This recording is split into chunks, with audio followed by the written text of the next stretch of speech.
श्रीमद् भागवत स्कंद 11 अध्याय 14। उद्धववाच यथा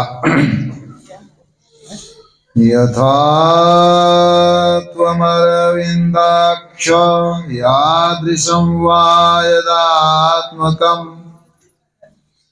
ध्यायेन मुमुक्षुरे तन्मे ध्यानं त्वं वक्तुमर्हसि। उद्धव जी बोले, हे कमल नयन, आप मुझे यह बतलाइए कि मुमुक्षु पुरुष को आपका ध्यान किस प्रकार, किस रूप में और किस भाव से करना चाहिए। श्री भगवान उवाच शमासन आशिनः शमकायो यथा सुखम हस्तावत समाधाय स्वनासाग्रकृते क्षणः। श्री भगवान बोले, हे उद्धव, सुखपूर्वक समासन से शरीर को सीधा रखकर बैठे, हाथों को तर ऊपर गोद में रखे और दृष्टि को नासिका के अग्रभाग में स्थिर करें। हृदय विच्छिन्नोंकारं घंटानादं विशोर्णवत् तानेनोर्दयं तत्राथ पुनः सर्वे शेत स्वरमः। हृदय में निहित मृणाल तंतु सदृश ओंकार को ब्रह्मरंध्र में ले जाकर प्राण द्वारा उसका घंटानाद के समान स्थिर घोष सुने। इंद्रियार्थेभ्यो मनसा कृष्य तन्मनः बुद्धिया सारथिना धीरः प्रणयेन मयि सर्वतः। बुद्धिमान पुरुष को चाहिए कि मन के द्वारा इंद्रियों को उनके विषयों से खींचकर उस मन को बुद्धि रूपी सारथी की सहायता से सर्वांग युक्त मुझ में ही लगा दे। तत्त सर्वव्यापकं चित्तमाकृष्य कर्तधारयेत् ज्ञान्यानि चिन्तयेद् भूयः सुस्मितं भावयेन मुखम।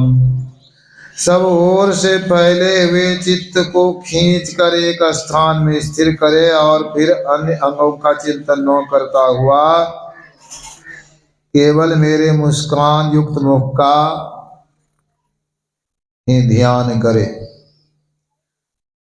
तत्र लब्ध पदं चित्त माकृष्य व्योम्नि धारयेत् तच्च त्यक्त्वा मदारोहो न किंचिदपि चिंतयेत्। मुखारविंद में चित्त के स्थिर हो जाने पर उसे वहां से हटाकर आकाश में स्थिर करे। तदंतर उसको भी त्याग कर मेरे शुद्ध स्वरूप में आरूढ़ हो और कुछ भी चिंतन न करे।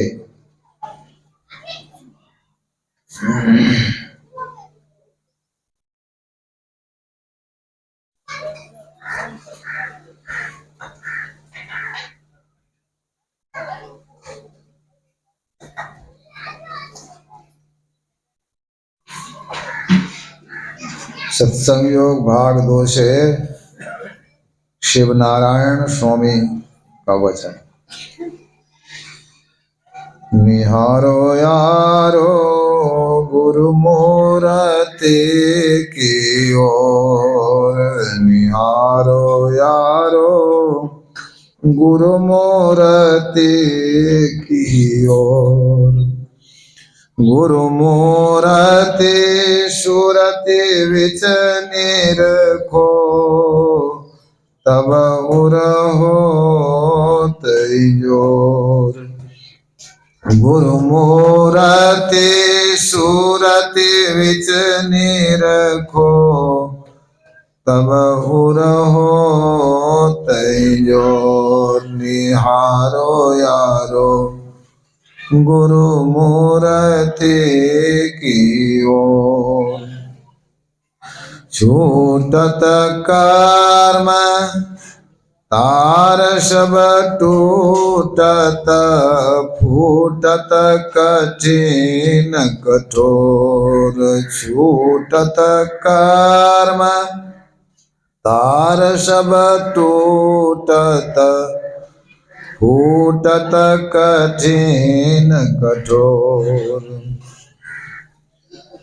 शुभ अरु अशुभ कर्म न लागे, शुभ अरु अशुभ कर्म न लागे।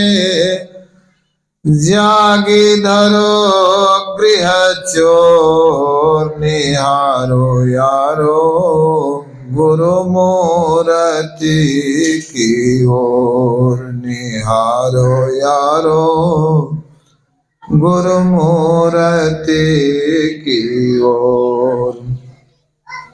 शशिना सूर्य दिवस न रजनी, नहीं शाम नहीं भोर।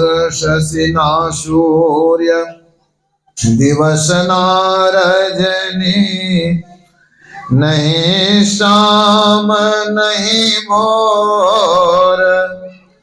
आप देखे तो कर्म मिटावत, आप देखे तो कर्म मिटावत।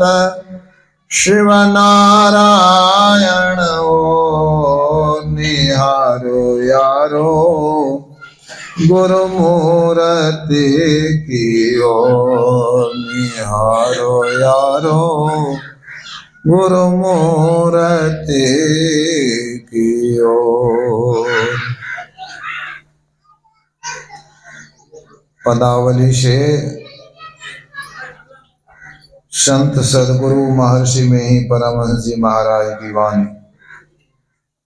प्रथम ही धारो गुरु को ध्यान, हो श्रुति निर्मल हो बिंदु ज्ञान।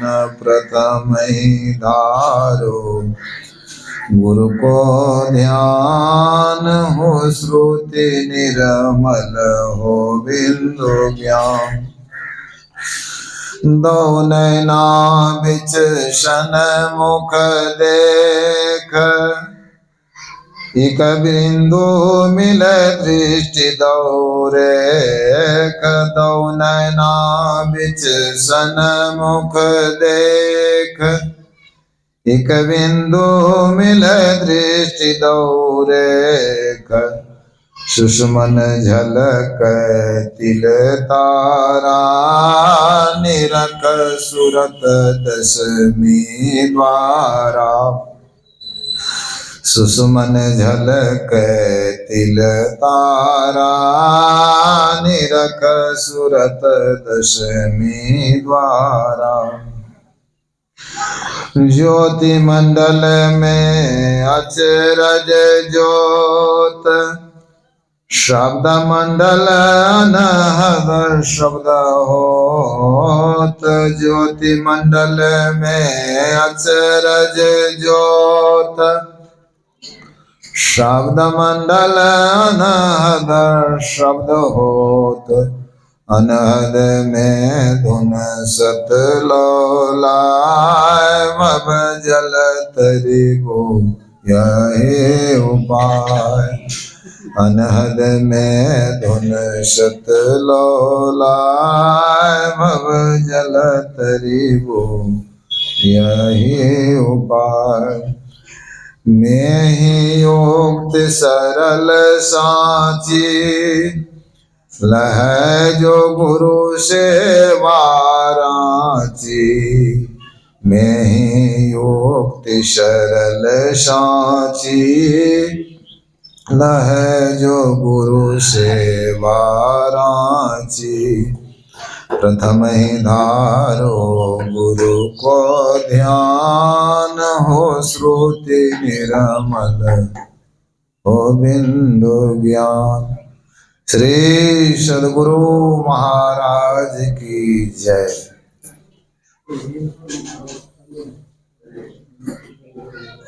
जी अपने सुनाइए।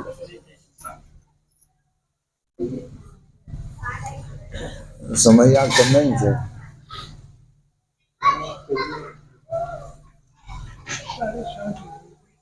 7:30 बजे लगता वहाँ सुनाते। 8:30 बजे तक। बड़ा है लगे।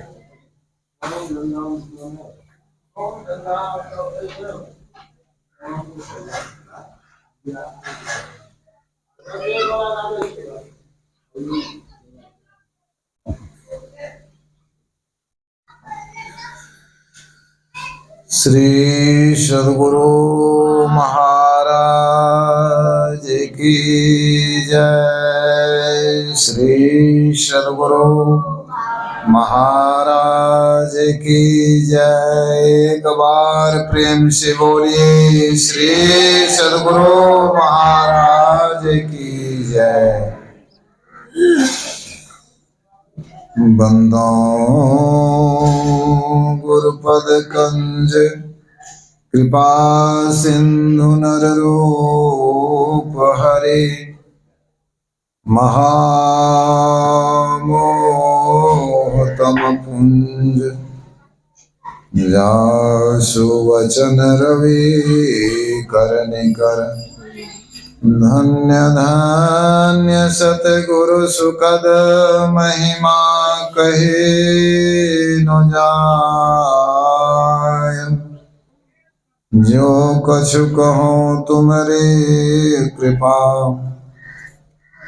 मोते कछु नो बसाय।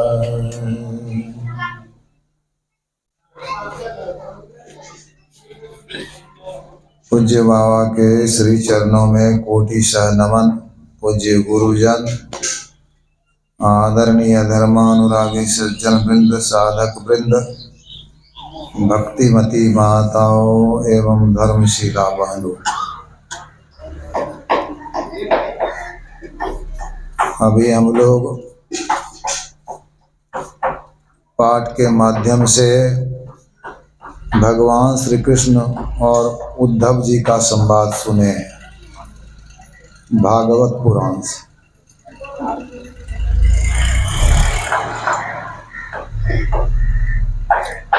उद्धव जी ने पूछा, हे कमल नयन, आपका ध्यान कैसे करूं? तो भगवान कहते हैं सम आसन से बैठने के लिए। सम आसन से बैठना चाहिए, यानी समतल भूमि भी हो, जगह समतल हो, ऊंचा नीचा ना हो। सम आसन से, जैसे हम लोगों को गुरु महाराज बतलाए हैं, बाएं पैर को नीचे और दाएं पैर को ऊपर, फिर बाएं हाथ को नीचे, दाएं हाथ को ऊपर, पीछे शरीर गर्दन मस्तक को सीधा करके पूरब या उत्तर दिशा मुख करके बैठ जाना चाहिए। यह बैठने के लिए बतलाया गया। शरीर हिले नहीं,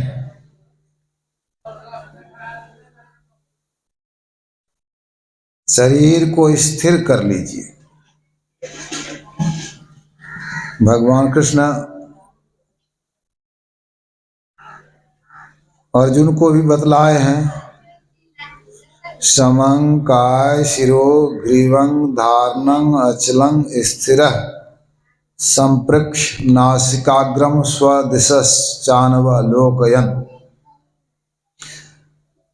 शरीर गर्दन मस्तक को सीधा करके बैठिए अचल हो जाइए, स्थिर हो जाइए। अचल होना तो नहीं चलते हैं, अचल हो गए, लेकिन हाथ हिला रहे हैं, मूरी को हिला रहे हैं तो स्थिर नहीं है। तो भगवान कहते हैं स्थिर होने के लिए, जैसे स्वच्छ पानी है, अब पानी अगर हिल रहा है, स्थिर नहीं है, तो उसमें आपकी परछाई दिखाई नहीं देगी। वही पर पानी स्थिर है तो परछाई दिखाई देती है। तो स्थिर हो करके तब क्या करिए, पहले तो नाम का जप तो चलते फिरते भी करना चाहिए। जिस समय बैठते हैं उस समय भी पहले नाम का जप कर लीजिए, एक नाम का जप करिए। फिर नाम जपते जपते रूप का ध्यान करना चाहिए, अपने इष्ट के रूप का।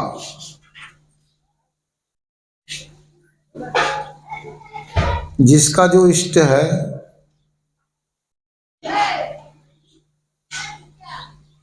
अगर गुरु है इष्ट तो गुरु रूप का ध्यान करना चाहिए। निहारो यारो गुरु मूर्ति की ओर। शिव नारायण स्वामी कहते हैं, कबीर साहब कहते हैं, मूल ध्यान गुरु रूप है, मूल पूजा गुरु पांव, मूल नाम गुरु वचन है, मूल सत्य सद्भाव। गुरु साहब करी जानिए, परमात्मा जान करके। गुरु कोई मनुष्य नहीं है, गुरु परमात्मा है, संत सदगुरु परमात्मा स्वरूप है। वे भगवान कृष्ण को जैसे परमात्मा स्वरूप मानते हैं, भगवान राम को, भगवान शिव को, उसी तरह से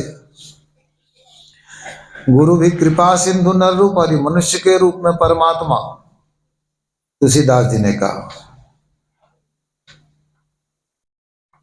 नानक देव जी कहते हैं, गुरु की मूर्ति मन में ध्यान। गुरु की मूर्ति के का मन में ध्यान करिए।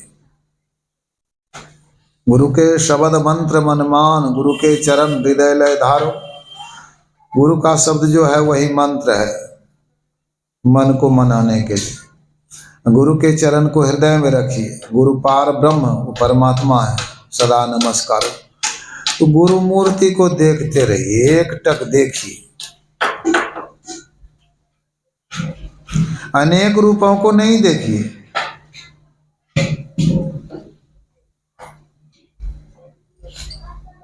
गुरु महाराज का भी देखिए, अनेक रूप है, जवानी का, बुढ़ापे का, लेकिन उन रूपों में जो आपको पसंद करे ध्यान में वही उतारिए, एक रूप को देखिए।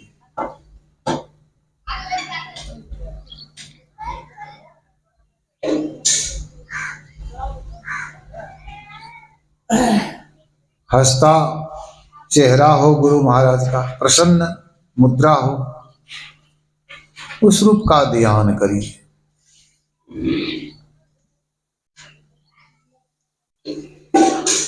बैठते हैं ध्यान करने के लिए, नींद आती है। कोई तो नींद में चले जाते हैं, खराटाने लगते हैं, और किसी को गुनावन होने लगता है। तो यह गुनावन में मन लग जाता है। जहां जहां मन भग जाए, ताहि तहां तहां से तत्क्षण फेरी ले आइए, लगाइए ध्येय में आपन। ऐसे ही करें प्रत्याहार, धारणा धारण करके। प्रत्याहार यानी बार बार मन को लौटा करके गुरु के रूप में लगाइए।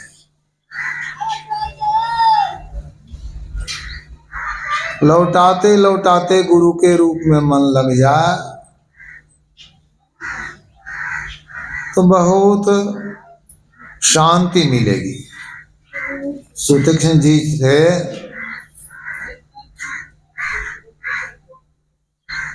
भगवान श्री राम के भक्त थे। उनको पता लगा कि भगवान श्री राम जंगल में आ रहे हैं।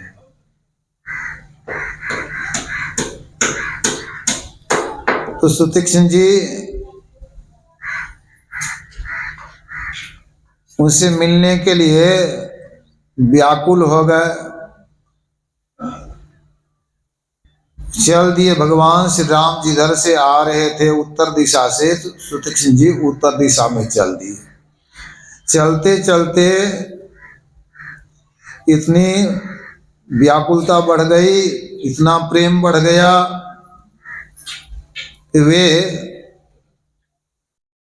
नाचने लगे। उनकी आंख बंद हो गई। उनको यह भी ज्ञान नहीं रहा कि मैं कहाँ जा रहा हूँ, को मैं कौन, कहाँ से आए, कहाँ जाना है, यह भी ज्ञान नहीं रहा। अब नाचते नाचते बैठ गए। तुलसीदास जी लिखे हैं, मुनि मग माही अचल हो बैसा। अचल होकर के बैठ गए। पुलक शरीर पनस फल जैसा, शरीर पुलकायमान हो गया। पनस फल कटहल को कहा गया। कटहल में देखते हैं ना, कांटा ऊपर में होता है, कांटे की तरह एकदम खड़ा रहता है। तो पनस फल के उसी तरह से ये रुआ सब खड़ा हो गया और गुटका गुटका बन गया, पुलकायमान शरीर हो गया। अब भगवान श्री राम देख रहे थे, वृक्ष के आड़ से, अतिशय प्रीति देखी रघुवीरा। इष्ट तो सब बात ना जानते हैं।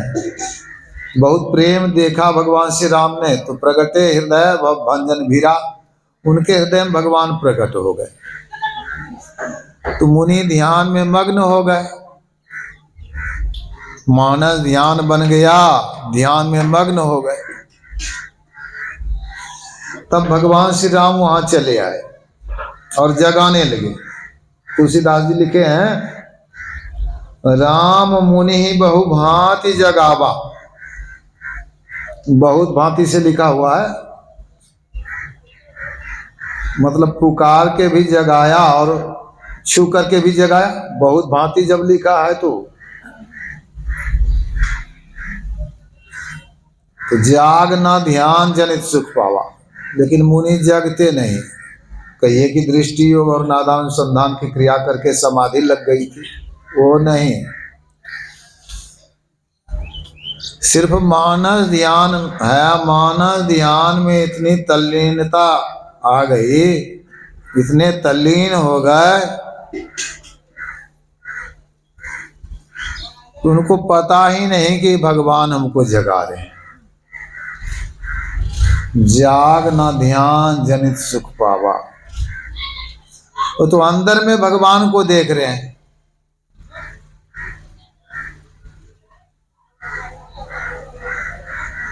भूप रूप तब राम दुरावा।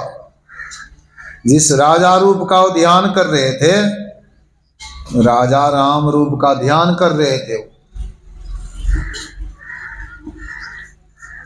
उस रूप को भगवान हटा लेते हैं हृदय से। विष्णु का रूप दिखाते हैं, चतुर्भुजी रूप। हृदय चतुर्भुज रूप दिखावा। तो जैसे हैं ध्यान बदल देते हैं भगवान उनके हृदय से। भूप रूप का ध्यान यानी राजा रूप का ध्यान और रूप हटा देते हैं सामने से। अंदर में जो ध्यान हो रहा था, अंदर में जो देख रहे थे, उसको हटा दिए। चतुर्भुजी रूप भगवान प्रकट कर दिए। तो मुनि की आंख खुल गई। ऐसे व्याकुल हो गए जैसे मनियार नाग की मणि खो गई हो। बहुत व्याकुल हो गए। जैसे ही आंख खोले तो भगवान सामने हैं, जिस रूप का ध्यान कर रहे थे। भगवान से फिर बातचीत करने लगे। तो यह ध्यान साधारण बात नहीं है। गुरु मूर्ति का ध्यान करना चाहिए। रामकृष्ण परमहंस देव जी काली का नाम जपा करते थे। सुबह संध्या कर लेते थे, आरती वगैरह करके चले जाते थे नदी किनारे। हुगली नदी किनारे में वह दक्षिणेश्वर मंदिर है, वहां नाम जपते रहते थे और कहते थे माँ दर्शन दो, माँ दर्शन दो, माँ दर्शन दो। रोते थे।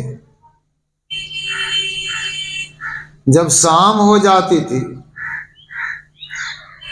आरती की घंटी बजने लगती थी, फिर शाम में मंदिर में, तो अब तो वहां पूजा करने के लिए जाना पड़ेगा, संध्या करने के लिए जाना पड़ेगा। तो बड़े व्याकुल हो जाते थे, जोर से चिल्लाते थे, माँ दिन तो बीत गया, दर्शन आज भी नहीं हुआ। रोते रोते उनकी आंख खराब हो गई। इतना रोए कि रोते रोते आंख खराब हो गई।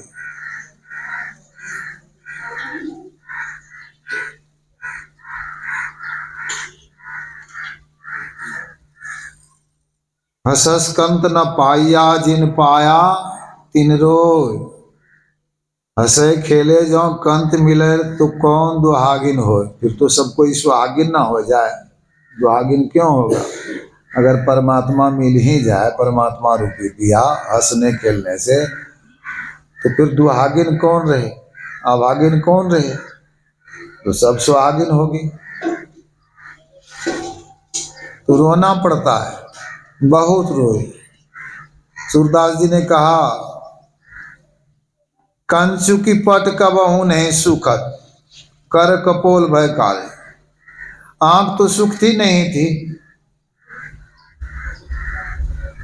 आंख से काजल बह करके गाल पे लग गया, हाथ से पोछा तो हाथ में भी लग गया। कर कपोल, कपोल गाल, कर हाथ।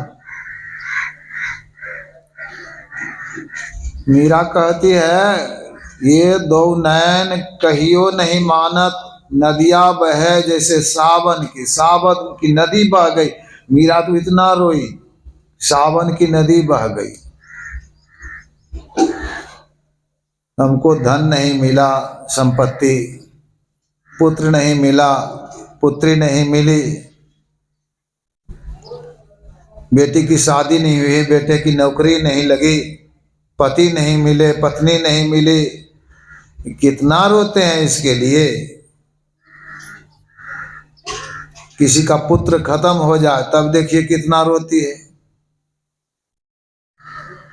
माई दाई। लेकिन परमात्मा के लिए कभी रोए, भगवान के लिए कभी रोए। उतना जितना पुत्र में प्रेम है, उतना भी प्रेम भगवान में है क्या। चाहते हैं भगवान हमको मिल जाए, ऐसे कैसे हो जाएगा।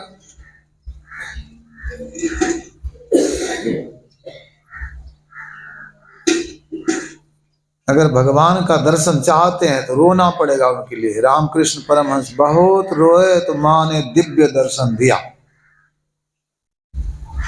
का मां दर्शन तो दिया, लेकिन आंख तो हमारी खराब हो गई। मां ने कहा, हमारे रहते तुम्हारी आंख कैसे खराब हो जाएगी। मां ने आंख को छू दिया, आंख ठीक हो गई। उसी दिन से जब चाहते थे रामकृष्ण परमहंस बात करते थे काली से। मानव ध्यान एक बार हो जाए ना, तो बात करने लगेंगे अपने इष्ट से। जब चाहेंगे बात कर लेंगे। हमारे पूज्य दल बहादुर बाबा थे, समय देखिए,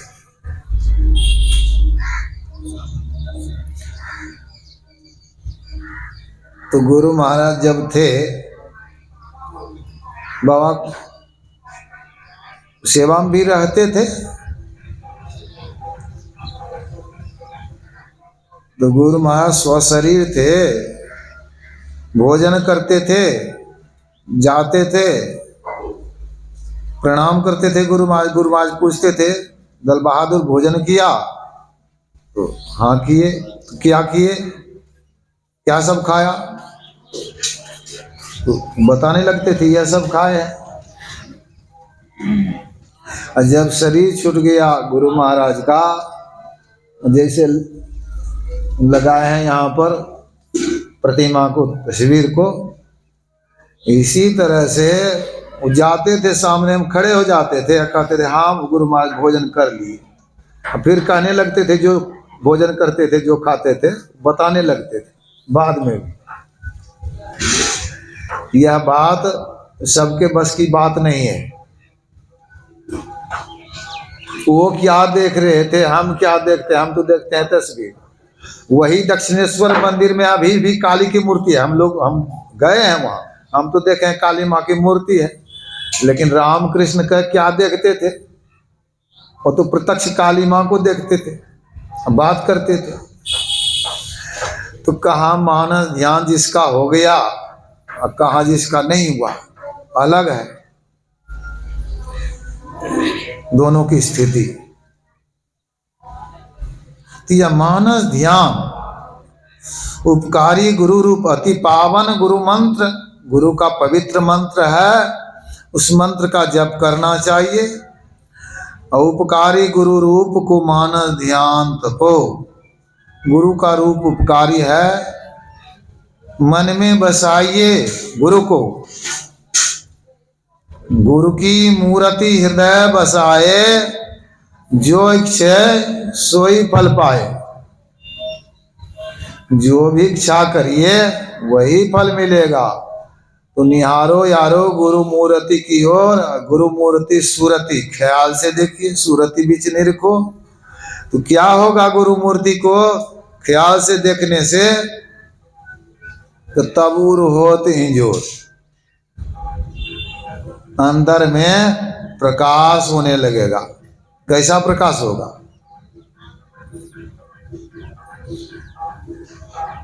पहले तो अंधकार को भी नहीं देखते हैं, यह मन भागता है, यह मन जालिम जोर रे बरजे नहीं माने। जो कोई मन को पकड़ा चाहे भागत साखर तोड़ रे, सिक्कर तोड़ के मन भागता है। सुर नर मुनि सब पची पची हारे, सुर देवता नर मनुष्य मुनि पछता पछता करके मन से हार गए, हाथ ना आवत चोर रे। तो मन को लौटा लौटा करके गुरु मूर्ति पर रखना है। गुरु की मूर्ति को देखिए, अंधकार में देखना है।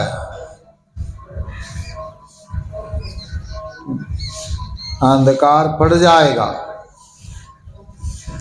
तुलसीदास जी कहते हैं, श्री गुरु पद नख मणि गण ज्योति। गुरु की मूर्ति में ज्योति तो है, लेकिन सूर्य का प्रकाश नहीं है, वहां मणियों का प्रकाश है। अब मणि दिन में प्रकाशित होती है, मणि अभी धर दीजिए बाहर में, प्रकाश नहीं है मणि में। लेकिन रात में मणि को धरिए तो मणि प्रकाशित है। सूर्य की रोशनी मणि का प्रकाश कुछ नहीं है। यहाँ तो अंधकार है, अंधकार में मणि का प्रकाश। अगर प्रकाश नहीं हो तो कुछ देख ही नहीं सकते हैं ना। गुरु की मूर्ति को अगर देख रहे हैं, गुरु का रूप अगर दिखाई दे रहा है अंदर में, तो वहां प्रकाश हो गया। तबूर हो तो जो प्रकाश हुआ, लेकिन मणि का प्रकाश है, वहां हल्का प्रकाश है। अब गुरु रूप में अपने को तल्लीन कर दीजिए।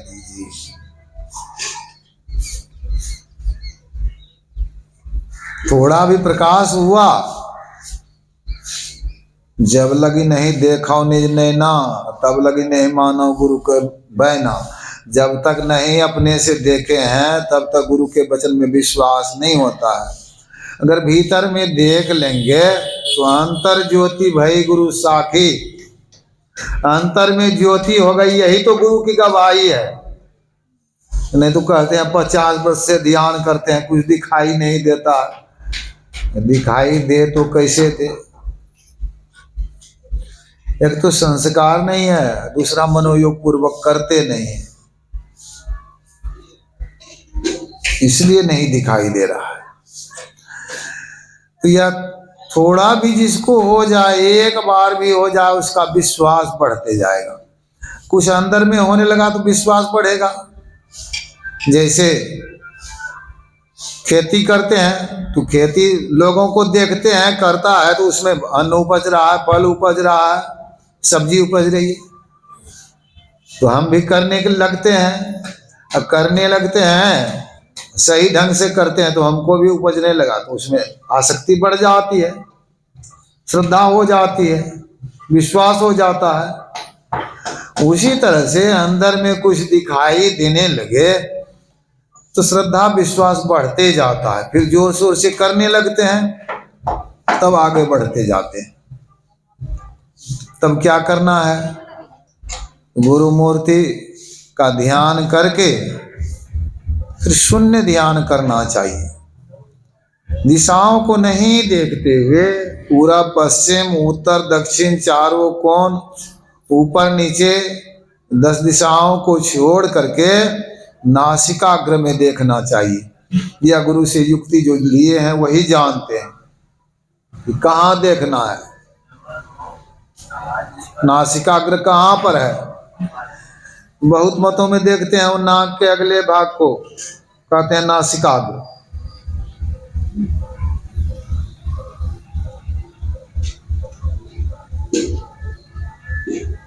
आँख यहाँ है, अगला भाग देखेंगे तो नीचे दृष्टि गई कि नहीं, एक दिशा है कि नहीं। कोई कहते हैं भ्रुवोर मध्य में देखिए ऊपर, तो ऊपर दृष्टि गई कि नहीं, 10 दिशा में एक दिशा हुआ कि नहीं। यहाँ पर गुरु जो सही मिले हैं, देखने की कला से बताए हैं, देखने के लिए नासिकाग्र की बात है। गुरु महाराज की वाणी में है, दो नयन नासा मध्य सन्मुख सुई अग्रदर ले ले। साफ साफ गुरु महाराज बता दिए इसमें, दो नयन नासा मध्य सन्मुख सुई अग्रदर ले ले। दो नयन बीचों बीच एक टक देखत रहो, आप ही वह बिंदु झलके पट गिरा निरखत रहो। यह देखने की कला गुरु महाराज बतला दिए हैं। हम लोगों को यह अभ्यास करना चाहिए। जो पहले नाम जप कर लेंगे, फिर गुरु मूर्ति का ध्यान कर लेंगे, फिर एक टक देखने का अभ्यास करेंगे तो दिव्य दृष्टि खुल जाएगी, फिर सब कुछ देखने लगेंगे। वहाँ तो दिव्य प्रकाश अंदर में कोट भान छवि तेज उजाली। ये सूर्य क्या, जा सन्मुख या सूर्य अमित अंधार है, वह तो करोड़ों सूर्य के समान उजाला है। तुलसी साहब के हैं कोट भान, गुरु महाराज भी के हैं जा सन्मुख या सूर्य अमित अंधार है। वह प्रकाश देखेंगे, फिर शब्द सुनेंगे, फिर शब्द सुन करके निशब्दम परमम पदम परमात्मा तक जाएंगे। यही काम करने के लिए यहाँ हम लोग आए हुए हैं। मनोयोग पूर्वक हम लोगों को अभ्यास करना चाहिए। बोलिए प्रेम से श्री सद्गुरु महाराज की जय।